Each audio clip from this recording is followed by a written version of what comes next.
कालीं बगलामुखी सर्वदुष्टानां वाचं मुखं पदं स्तम्भय जिह्वां कीलय बुद्धिं विनाशय। ह्रीं ओम स्वाहा। भक्तजनों, आज मैं आपको बताऊंगा माँ बगलामुखी की हवन विधि। किसी भी अनुष्ठान के पूर्ण होने पर हवन करना अति आवश्यक हो जाता है। इसके बिना ना तो आपका अनुष्ठान पूर्ण होता है और ना ही आपको कोई फल प्राप्त होता है। विधि विधान के अनुसार ही आहुतियाँ देने के बाद आपको पूर्ण फल की प्राप्ति होती है। भक्तजनों, माँ बगलामुखी, माँ पीताम्बरी, मुगदर धारिणी 10 महाविद्याओं में 8वीं महाविद्या है, जिनका आह्वान साक्षात विष्णु भगवान ने किया था और उन्हीं के आह्वान पर ये प्रकट हुई थी। माँ बगलामुखी, जिन्हें ब्रह्मास्त्र रूपिणी भी कहा जाता है, क्योंकि इनका जो मंत्र है, जिसका मैंने उच्चारण अभी किया था, ओम ह्रीं, वो ब्रह्मास्त्र है। ब्रह्मास्त्र इसलिए है कि वो कभी चूकता नहीं है। इसका इस्तेमाल जिस पर भी करोगे, जैसे भी करोगे, उसका सर्वनाश करके ही लौटता है, इसलिए इसे ब्रह्मास्त्र कहा जाता है।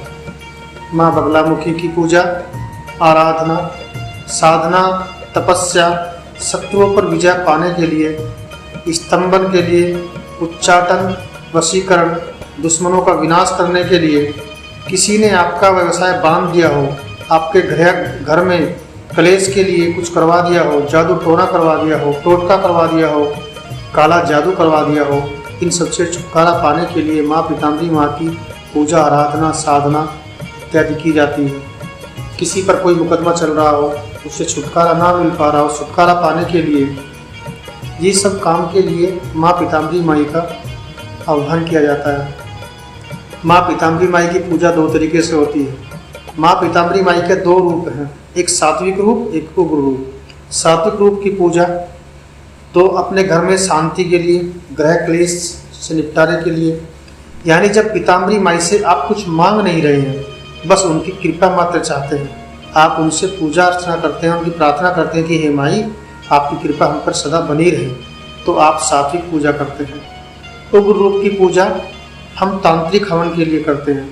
तांत्रिक हवन के लिए जब आप देवी माँ को कोई एक अनुष्ठान करते हैं, आप अपनी बात माँ को कहते हैं कि हे माँ, मैं इतने दिन में आपके इतने मंत्रों का जाप करूँगा, आप मेरा कृपा करके ये काम कर दें। उसके लिए हम लोग उसके उग्र रूप की कामना, उग्र रूप का हवन पूजन करते हैं। तांत्रिक पूजा आपको बता दूं, स्तंभन के लिए, मारण के लिए, उच्चाटन, वशीकरण, भूत प्रेत, साधना, सिद्धि प्राप्त करने के लिए किया जाता है, तांत्रिक क्रियाओं के लिए किया जाता है। इन सब के लिए हमारे तांत्रिक हवन होते हैं। पूजा अर्चना के लिए इसका समय सूर्यास्त के बाद सुबह 4 बजे के बीच, यानी शाम को जब सूर्यास्त हो जाए 7, साढ़े 6, 7 बजे के बाद, और सुबह 4 बजे के बीच, रात में ही इसका हवन होता है। पीले वस्त्र धारण करते हैं सभी लोग। हवन कुंड इसका, जो आप सात्विक हवन करते हैं, उसके लिए आपका जो सादा हवन कुंड होता है, उसमें आप हवन करें, और तांत्रिक के लिए त्रिकोण तरह का जो कुंड होता है, उसके लिए वो उचित होता है। आज अहम बात करेंगे हम केवल सात्विक हवन की। तांत्रिक हवन की वीडियो मैं अलग से दूंगा, उसका तरीका अलग है। माँ पीताम्बरी माई की चौकी पहले से तैयार आपने कर ली होगी, क्योंकि आपने वहाँ पर अपनी साधना या पूजा अर्चना की है, अपने मंत्रों का जाप किया हुआ है। उसके बाद ही तो आप ये हवन करोगे। पूजन सामग्री में आप रोली, चंदन, पान, सुपारी, पीले रंग के फूल, माँ पीताम्बरी को पीले रंग के फूल अति पसंद है। इसमें कनेर के फूल ले लीजिए आप, कलावा, चंदन, लौंग, इलायची, धूप बत्ती, 5 फल, ज़्यादातर कोशिश करें पीले रंग के हों, केला, पपीता इत्यादि, पंचमेवा, चावल, माचिस, पीली खीर थोड़ा बनाएं, उसमें पीले रंग का केसर डाल दें, बेसन के लड्डू, केला आदि, नारियल इत्यादि आप ले लें।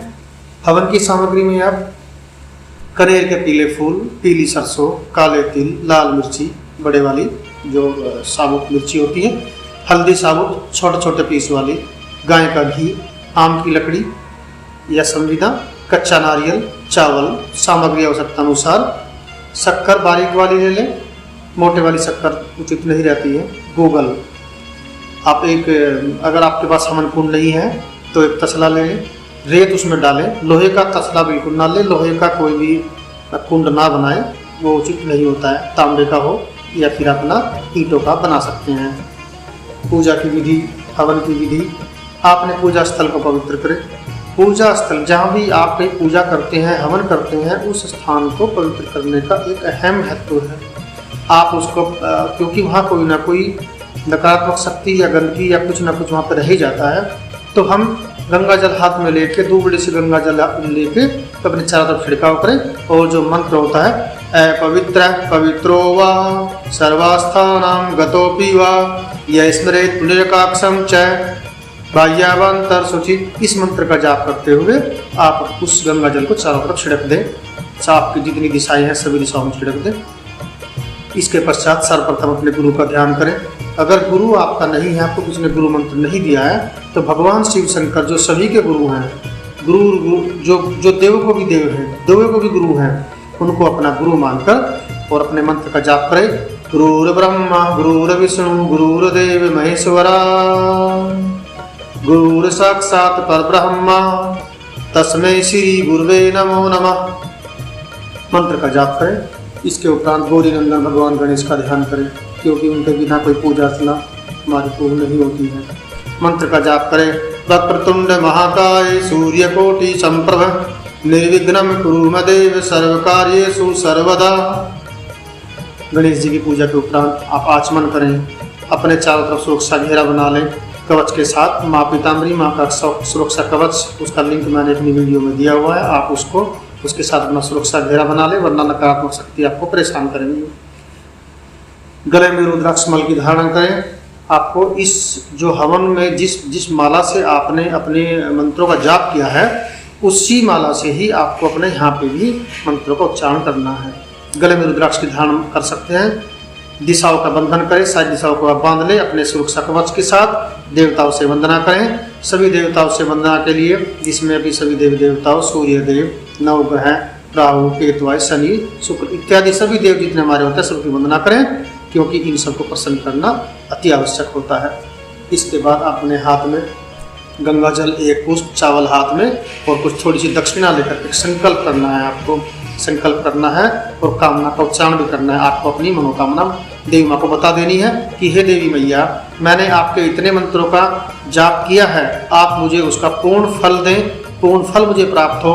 जो काम मैंने आपसे कहा था, मेरा वो काम पूर्ण करने की कृपा करें। मैं आज अपने मंत्रों के उच्चारण के बाद अपनी जो मैंने आपसे वादा किया था, मैंने अपने वादा पूरा करने में जा रहा हूँ और मैं आपका हवन कर रहा हूँ, मुझे इसका पूर्ण फल प्राप्त हो। ब्रह्मा विष्णु महेश का ध्यान करते हवन कुंड के लिए किसी अगर उचित है 12 वर्ष से कम की कोई कन्या आपको मिल जाए, तो उसको अपने पास बैठा करके अग्निदेव को आप प्रकट करें। अग्निदेव क्या आप मंत्रों का जाप किए और उनका मंत्र जो है मैंने लिंक में दिया हुआ है, आप उनको देख लीजिएगा। इसके बाद अपना संविदा जो आपकी लकड़ियां हैं उनको रखें, तो उसमें शुरू की जो 5-6 जो अपनी आहुतियाँ होती हैं वो आहिता दी जाती हैं। उनमें जैसे अलग सभी तरह की हैं, जैसे उसमें ओम प्रजापते नमो नमः, इंद्र प्रजापते इदं मम, ओम अग्निदेवाय नमो नमः, इदम अग्निदेवाय नमः। इसी तरीके से आप सोमाय नमः, गणेशाय, भगवती आदि की स्तुति करें और उनको आहुतियाँ दें। सभी देवता नवग्रह के नाम पर आहुतियाँ दें। देवी माँ का हवन मंत्र, अब जिस मंत्र का जाप आपने किया था, जिस मंत्र को आपने सिद्ध किया है, सिद्ध तो आपका मंत्र इस हवन के बाद ही होगा जिसका आपने जाप किया है।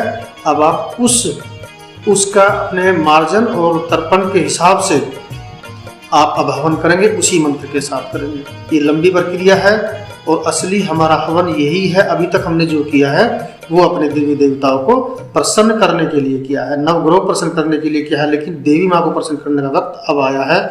तो आप देवी माँ का हवन पुष्प के साथ करेंगे, हल्दी की माला से करेंगे। अपने पीले वस्त्र, पीले वस्त्र जितने भी आदमी आपके पास बैठेंगे, परिवार के सदस्य हों, वो सभी पीले वस्त्र धारण करेंगे। पीली चौकी आपने पहले सजा रखी है। अब तर्पण में आपको बता दूं, तर्पण का नियम क्या होता है। सपोज आपने ये 10,000 मंत्रों का जाप किया है, 10,000 मंत्रों के जाप का 10% यानी कि 1,000 होता है। 1,000 मंत्रों को आप बोलते हैं तर्पण। तो 1,000 मंत्र आपके वो हो गए। इसके बाद उसको मार्जन करना है। जितना तर्पण आपने किया है, यानी आपने 10,000 का जो 1,000 मंत्र है उसको तर्पण कहते हैं, उसका 10% यानी कि 100 मंत्र। तो कुल मिलाकर 1,000 प्लस 100 आपको 1100 मंत्रों का जाप करना है, तभी आपका जाके ये हवन पूरा होगा। इसलिए इस सिद्धि का हवन 2-3 दिन तक चलता है। जो लोग 1-1, 2-2 लाख या 3-3, 2.5 लाख मंत्रों का जाप करके हवन करते हैं, तो उसके लिए काफ़ी लंबा समय चाहिए होता है। पूरी रात 2-2 रात निकल जाती हैं। तो इसके बाद सब करने के बाद में आप माँ पीताम्बरी माई से क्षमा जरूर मांग लें कि हे माई, मैंने पूर्ण अपनी जितनी मुझमें क्षमता थी, मैंने जितना मेरे अंदर दम था, मैंने वो सब लगा करके पूर्ण श्रद्धा, मन वचन कर्म को शुद्ध रखते हुए जितना मेरे से ग्रस्त जीवन में हो सकता है, मैंने आपकी पूजा अर्चना की है। आप मुझे इसका फल प्रदान करें। और अब आप जब भी मैं आपको पुकारूं, आप मेरी इच्छा जरूर पूरी करें और उसे क्षमा याचना जरूर कर लें, क्योंकि इस कलयुग में मनुष्य हैं, पाप तो होते ही हैं, काम भी गलत होते हैं। कभी भी हम भगवान को प्रसन्न नहीं कर सकते। हम तो अपनी जितना हम में यथाशक्ति जितनी हमारी है हम उससे काम करते हैं, लेकिन पूर्ण रूप से हम कभी भी सही विधि से काम नहीं कर सकते। इसलिए आखिर में आप फिर वही क्षमा याचना कर ले मंत्र के साथ में। मंत्र मैंने आपको पहले भी बताया था, आज फिर बता देता हूँ मैं। आवाम न जानामि विसर्जनम पूजाम चैव न जानामि क्षमस्व परमेश्वर मंत्रहीन क्रियाहीन भक्तिहीन जनार्दन यत्यपूजितम ममादेव। अर्थात मुझे आपका आह्वान नहीं आता, मुझे आपका विसर्जन नहीं आता। पूजा भाव जितना सब कुछ मैंने अपने पूजा भाव से जितना मुझसे हो सका परमेश्वर मैंने आपकी पूजा की है। मंत्र नहीं आते, क्रिया नहीं आती, भक्तिहीन हूँ हे भगवान, लेकिन मैंने फिर भी आपकी पूजा की है, मुझे इसका फल प्राप्त है। जय पीताम्बरी माई, जय भगवान।